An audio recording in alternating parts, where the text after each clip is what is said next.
મારા વિસ્તારની અંદર આવેલા નાના મહુવા ગામમાં વિપુલકુમાર જગજીવનભાઈ લોઢિયા વગેરેએ ધીરેન અમૃતલાલ ઘોરડા નામના શખ્સ પાસેથી ઇન્ફિનિટી હાઉસ નામના બિલ્ડિંગમાં ફ્લેટ વેચાણથી રાખેલો હતો. એ અંગેનું 1,28,00,000 રૂપિયા જેવી કિંમતનું સાટાખત પણ બંનેની વચ્ચે થયેલું હતું. ત્યાર પછી કોઈ પણ કારણસર જે બિલ્ડર છે ધીરેન અમૃતલાલ ધોરડા, એને મુદત હરોળમાં બિલ્ડિંગ પણ ન આપ્યું કે એ ફ્લેટ પણ બીજા 2-3 વ્યક્તિને વેચી દીધા હતા. એને કારણે રેરાની અંદર આ જે છે વિપુલભાઈ જગજીવન લોઢિયા વગેરે જે ફ્લેટ ખરીદનાર હતા એ લોકો રેરાની અંદર ગયા.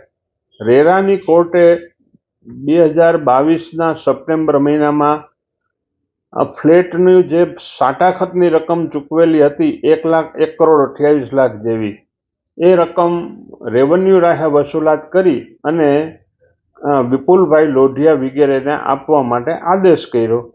એના અનુસંધાને કલેક્ટર સાહેબ રાજકોટ દ્વારા એમના આદેશ અનુસાર જમીન મહેસૂલ કાયદાની કલમ 152 હેઠળ રેવન્યુ રાહે વસૂલાતની કાર્યવાહી કરી.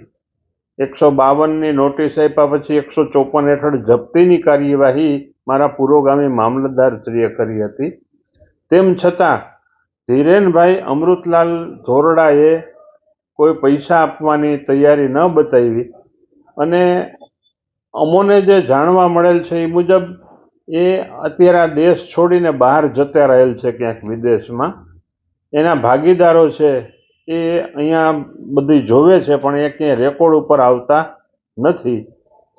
અને આ વ્યક્તિને જે પૈસા છે એ કઢાવવા માટે થઈ અને એના માલિકીના જે 2 ફ્લેટ હતા ધીરેનભાઈ અમૃતલાલ ધોરડાના નામે, ઇન્ફિનિટી હાઉસ નામના બિલ્ડિંગમાં એક ફ્લેટ નંબર 202 અને 401, આ બંને ફ્લેટની નગર નિયોજક પાસે મૂલ્યાંકન કરાવી અને હરાજી કરવાનો નિર્ણય અમે લીધેલો છે.